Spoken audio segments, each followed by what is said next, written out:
In this video, our friends Dave and Julie share their personal story of their daughter's scary breath holding spells, and they share some recommendations on how to prepare and what to do. So if you need this, please be sure to stick with us to the very end. Hi, I'm Amanda and welcome to Parent Pacifier. On this channel, we help new or soon-to-be parents with product reviews, tip videos, and parenting stories just like this one. So if you're new here, consider subscribing and hitting that bell icon so you never miss a video. But first question for you, have you ever experienced a baby breath holding spell before? Please let us know in the comments below. Now for Dave and Julie's story.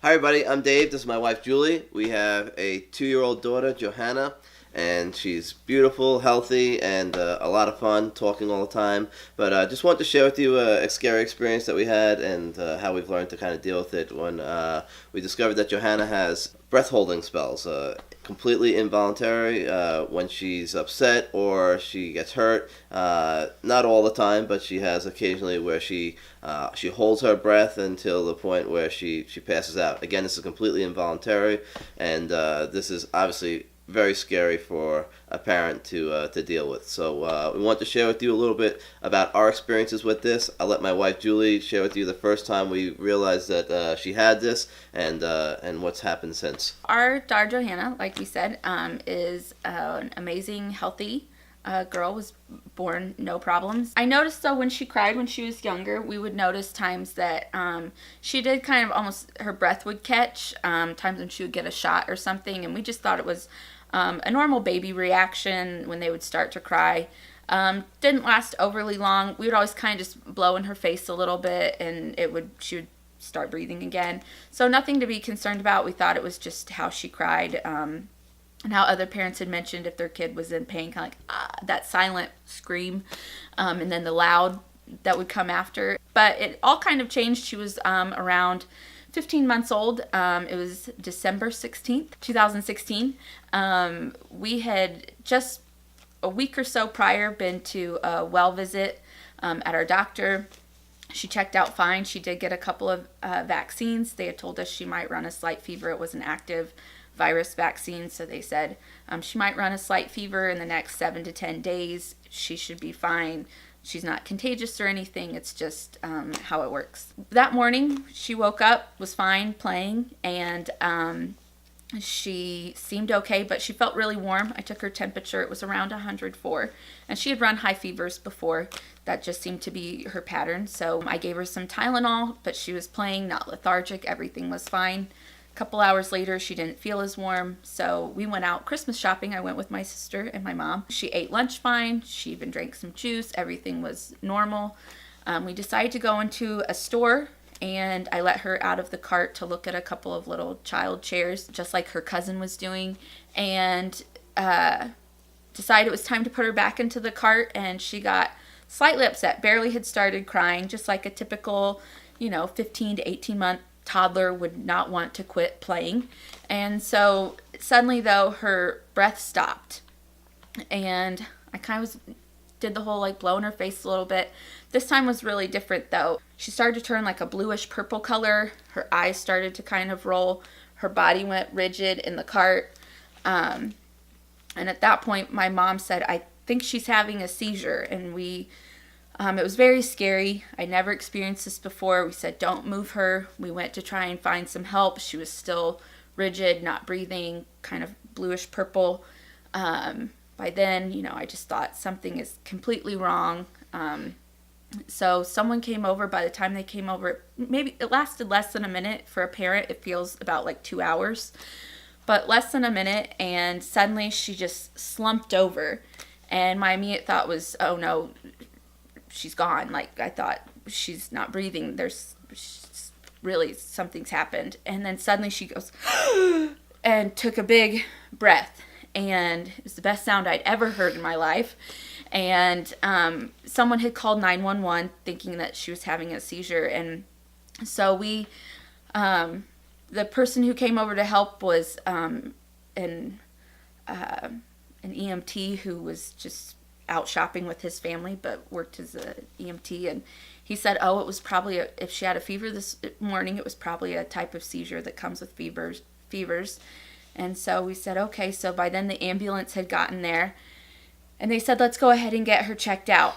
So we went. She was very kind of tired afterwards, just kind of sat on my lap during the ambulance ride.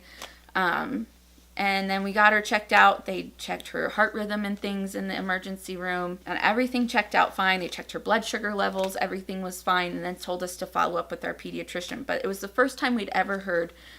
We had thought it was a seizure, and the emergency room doctor said, well, it sounds like it might have been a complex breath holding spell.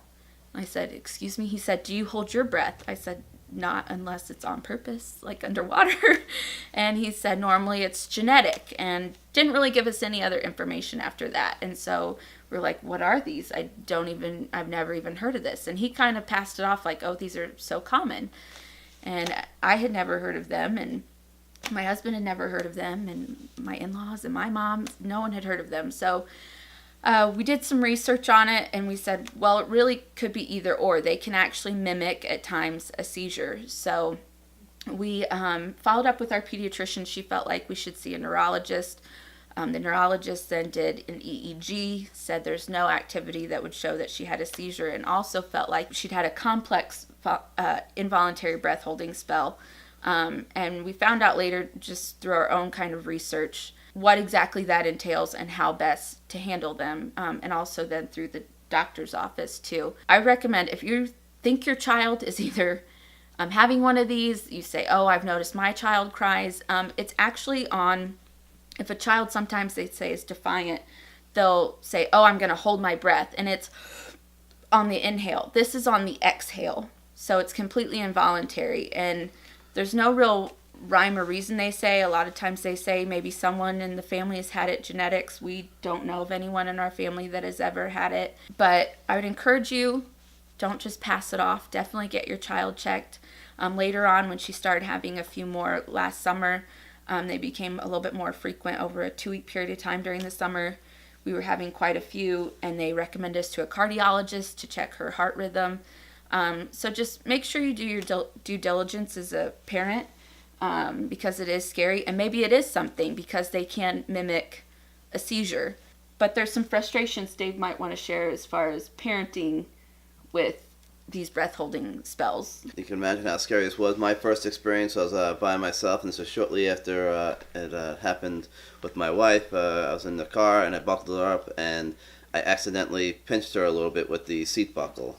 I know, nice father, right? But she started crying, and then she had this involuntary breath holding, and I just saw her eyes roll back and slump over, and I completely freaked out. I grabbed her out of the seat, I started yelling, and she was just kind of limp in my arms, and I was actually, my parents' house was nearby. I ran to my parents' house, and by the time I got there, she was okay. She had caught her breath again, and everything was okay. And this wasn't. I knew that this had happened before, so we figured she just had another case of that. And then, like my wife had mentioned, it happened a little bit more periodically.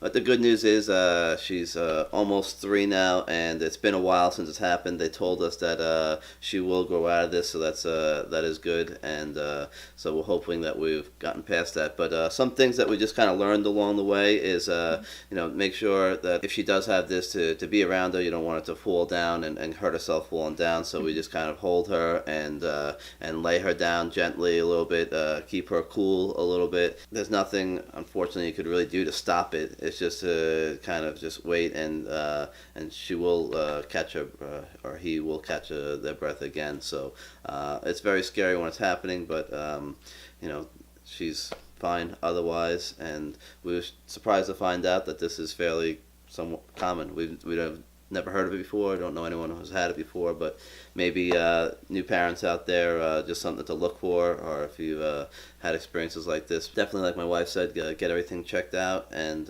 just know how to handle when the situation happens. We found that she was a little more prone to have this happen when she is warm and kind of excited, or maybe has been running around a lot. So we try to just really make sure we monitor her during those times, and make sure she's okay. A lot of things that trigger a typical toddler or baby to get more cranky or upset: tired, hungry, Sometimes if they've been injured, sometimes they're just different things that can happen. Although you feel bad for your child, it's sort of frustrating as a parent, even going to the doctor when you mention it, they tell you it's common. From what we've been told, it's 5 to 8% in children common, which to me, I was expecting like, 50% of kids is common, but actually when they say how many millions the 5 to 8% are, then I guess it is more common. But there are some things I learned though too, as far as just being prepared. I keep snacks in the bag, I do different things. I try and keep, she likes a blanket, one of her favorite blankets. I try and keep that with us so it's comforting to her when she has had it happen. They say also if you can lay them flat and put their feet up, sometimes that helps the blood flow to get things going. But if it lasts longer than a minute, it's definitely unusual that they should go longer. Or I've been able to read through social media other parents who have children with this, that there are parents out there who their child has them multiple times a day, every single day, and they have very severe cases. And so definitely something to keep on your doctor about and keep checking just in case anything has changed. One thing I learned though when we took our trip to the emergency room, unfortunately, was also that I didn't really have all of our medical information. When they were asking me things, I was so rattled. I forgot she was allergic to an antibiotic. They're asking me about allergies, and I thought, I can barely tell you my first name, let alone anything else. I just had my child not breathing, and I took an ambulance ride. I've never been in an ambulance before. And so something I picked up and kind of learned then is that I picked up a little photo album that kind of looks like a purse to kind of keep that information, the medical information, written somewhere. Not necessarily where you keep it in your bag, because if your bag for some reason got stolen or left somewhere, you don't want all that personal information out there. But somewhere where if my mom needed to pick it up at our house, I always keep it in the same spot all the time in the house, available. And if I need to go to a specialist or something, I can just grab this little packet. It's just it looks like a purse. You could use something else, but inside it's actually a photo album. I think it's supposed to be like a grandma brag book or something where they can keep in their purse. But and I put 4x6 note cards. I don't want to show the cards because it does have our information on it. But it has 4x6 index cards. I have lists of the doctors that she sees, their fax number, their phone numbers, their address, where all that information that someone might want or you might want it at a doctor's appointment. I then also keep some of my husband's information as far as if they need it to fill out for our insurance, my information, should we not be with her, if I have to leave her overnight with a grandparent or something, I always stick this in her overnight bag. I also list in there I have allergies, and I have a little rough history of what she's had. She had reflux when she was little, things like that, the specialist she has seen. And kind of keep that updated. And like I said, I keep it in the same spot in the house to where if we ever had something, if we go to a doctor's appointment, I can grab it. If they need me to list any of those numbers, I have it with me.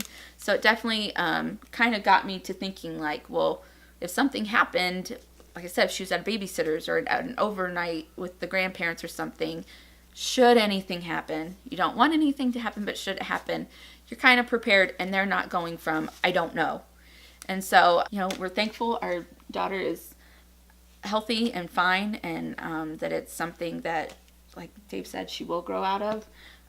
But if there's other parents out there who've experienced the same thing, and we definitely sympathize with you, and hope that, like I said, that your pediatrician can give you some answers. Yeah, and one last tip I would say is to make sure if you taking your child to a caretaker that they know about this. We take our daughter to church and the nursery, make sure all the nursery workers know, so that this is obviously very scary. If this happens, they want to know what to do and what to expect. And if we bring her to any of our families, we let them know and how to handle the situation. So definitely, as with any medical condition, make sure anybody that's taken care of her knows about it. So we hope that you don't have this problem, but if you do, know how to what to look for and how to handle it.